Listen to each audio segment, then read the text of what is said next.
Sanibonani guys, igama ngiqobile nginiphathela amazwi la e-homecoming ngomhla ka-22 May. Guys-ke kuvele ukuthi uzethu emva kokuquleka udokotela uShobane-ke uthe uzolala hlampe usuku lonke noma iy'nsuku ey'mbili mande ebomqemane. Ngale kokubheka umankonyane-ke uvezela unina iy'thombe-ke ze-bridal shower. Uyasho ukuthi buka ma, uthi uma wakhe, oh naze nabahle batabami, kodwa mntanami Mabuyi, uyazi wena unenhliziyo yegolide. Inhliziyo yakhe umuntu nje angayibeka nje esithebeni bese iyayidla. Imagine guys, unconywa ngenhliziyo enhle. Uyasho-ke umankonyane ukuthi hawu ma, angithi ngalalela isiyalo sakho sokuthi ngimsondeze eduze uzethu. Mina bengenza nje into owangithuma yona. Wathi eyi futhi ngiyayiqhenya ngawe mntanami. Uyabona wena, hhayi kahle kahle bayabalwa abantu abanjengawe, ababaningi bayabaleka. Guys, kuthe kusanjalo kwabe kungena uSifiso. Wajabula umankonyana ngoba vele ufuna yibone lezi y'thombe. Hhayi wasikrol ugirl. Wabuza uSifiso ukuthi hawu uhambe kahle umcimbi? Wathi yebo baba, uhambe kahle kakhulu, ubuka nje iy'thombe. Wathi naze nabahle. Waqeda waya kulesi sithombe la uzethu-ke equleke khona ebanjwe uShobane. Wathi ima, awuphinde emumva kancane. Waphinde emumva guys, umankonyana wathi manje amadoda besifunani manje kwi-bridal shower ngoba bengithi umcimbi besimame wodwa lo. Wathi hayi ukuthi phela uzethu uke waquleka yabo, wagula. Manje-ke sabiza udokotela-ke uShobane ukuthi azomsiza. Wathi egula ephethwe yini, kwabe kungena-ke abomndeni wakhona kokubheka besimame akade bekhona la kuloya mcimbi we-bridal shower. Bethuka uzethu ngenye inhlamba bethi awu kodwa yazi Sifiso ndodana, ngampela uthi ukhethe kahle laphaya.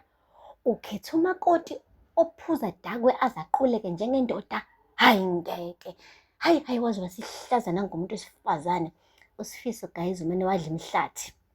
Waphuma ngomnyango, bangafuna ngisho ukuba segumbini elilodwa-ke nabo labo mama abathuka uzethu. Umane nje wathi uthi uyamvimba-ke umakaMankonyane uSifiso, wathi uMankonyane ma ima myeke aphuma ayopholisa ikhanda. Kanti uyazi ugele ukuthi nazo isiqalileke. Siyaqala-ke manje yashubela indaba le kazethu yokuphuza kwakhe, ishubela umyeni wakhe. Guys, akupheli lapho. uSifiso-ke umane waqhuba ikhanda waya le kohlongwane efuna ukuyobona phela kuzethu ukuthi usesimweni esinjani. Ufike ngonyawo olubi-ke ubhuti ngoba umfice kahle uShobane esabhiza samotawota-ke uzethu ezama ukubheka ukuthi ngabe ukahle yini. Eyi guys, umane nje wathi mengena uSifiso wathi yini kwenzakalani la? Eyi uShobane wama ngey'nyawo wathi hhayi bengithi ngiyamsiza uzethu. Wathi uzomsize nje uzethu kahle kahle umdlwane ongenanina yini? Wathi webhuti phela-ke lo mphambi kwakho udokotela uShobane, ngizomsiza ngoba-ke uyisiguli, uyambona usisi ukuthi akaphathekile kahle, uyagula, so ngizomlethela usizo-ke lobudokotela. Wathi futhi yazi angazi yini ekutataziselayo. Yini wasutatazela kangaka wena? Yini ngiyakugwajisa? Awuyithembi yini wena? Uma ukuthi awuyithembi phela kwakumele ungalokhu umlandela uzethu, mshiye phansi, umyekele abantu-ke abayithembayo. Kahle kahle vele wena umshadelani uma ungamthembi? Hayi bo guys, wamdilika uSifiso phambi kwazethu. Lapho uzethu bengenawo ngisho amandla okukhuluma-ke ngoba phela hey i-drug likaMankonyana guys li-strong. Limane lawacoba amathambo kazethu lawaqeda lawathi nya.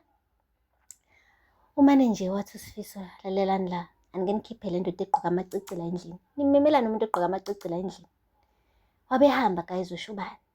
Kubonakala nje kodwa nawe ukuthi usamfuna uzethu lo bhuti. Angeke akhulume ngale ndlela akhuluma ngayo ngoSifiso engasamfuni uzethu. Hey guys, kushubile akupheli lapho.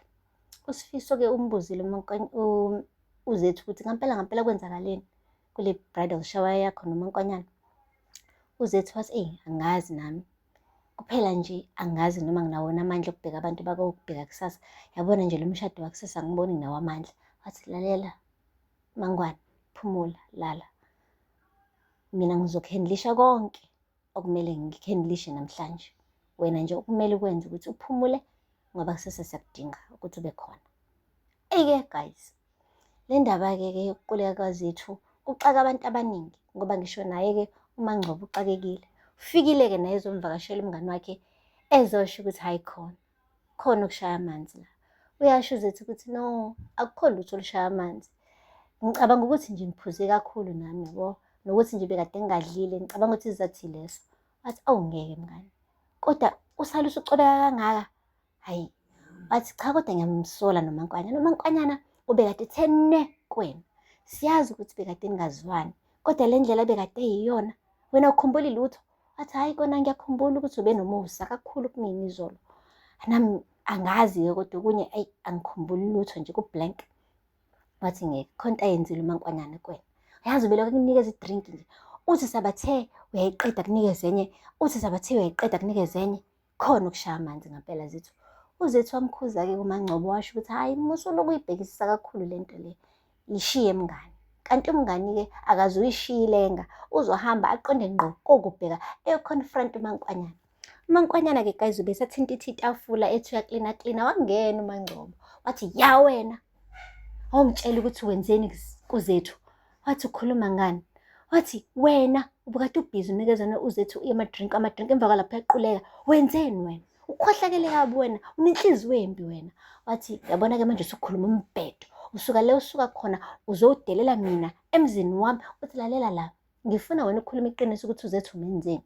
Kwase kungena kuMaNkwanyana wathetha wathi uzothetha indodakazi yami ekhaya kubo. Hayi-ke guys bamgxosha kanjalo uMaNgcobo, kodwa uMaNgcobo wathi angiqedile ngawe wena, ngisabuya. Hayi bo, waqala washaya uvalo-ke manje uMaNkwanyana wabona ukuthi le nto le ayincane ngale ndlela becabanga ukuthi incane ngayo. Kahle kahle kungase impela ayifake ogibeni ngale nto le ayenzile kuZethu. Hhayi-ke kufika isikhathi-ke sokuthi baye emsamo-ke yena uMaNkwanyana abe noSifiso. uSifiso nawe uyakholwa ukuthi uZethu umsulwa, kukhona umuntu ozama nje ukumqumba phansi. Ushisa impepho kubhuti-ke wakhuleka kubantu bakubo bakokubheka, washo ukuthi heyi bokubheka, ngiyanicela ukuthi nibheke uZethu, nimqaphe nimvikele, ngoba khona umuntu ozama impela ukumlimaza uZethu umakoti wakwenu.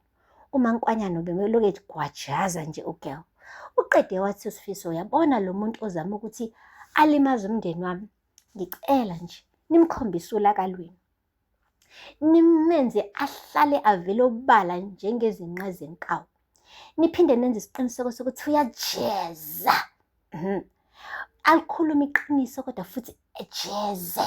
Lapho uMaNkwanyana uvalo belilokhu limuthi heqe ngalezi iqalekiso lezi ey'vela kuSifiso, ngoba uyazi phela ukuthi ibheke kuyena, uyena kahle kahle ozama-ke ukuqumba phansi uZethu. Guys, yeyi ngathi ugirl akacabanganga kahle, umane wenza nje ngokuthukuthela kwenhliziyo. Yabo manje kube kuyakwazi ukuhlehliseka isikhathi, ngabe uyasihlehlisa isikhathi manje uMaNkwanyana angayenzi yonke le nto le. Yabo manje uNembeza guys udlala ngayo, uNembeza uphendula wena wabona iqanda epanini. Guys, aphela lapho-ke amazwibela namhlanje, ningakhohlwa ukusubscribe and like and comment. Until next time, bye. Sanibonani guys, igama wanqobile nginiphathela amazwibela e-homecoming ngomhla ka-22 May. Guys-ke kuvele ukuthi uZethu emva kokuquleka uDokotela uShobani-ke uthe uzolala hlampe usuku lonke noma iy'nsuku ey'mbili mande ebomqemane ngale kokubheka uMaNkwanyana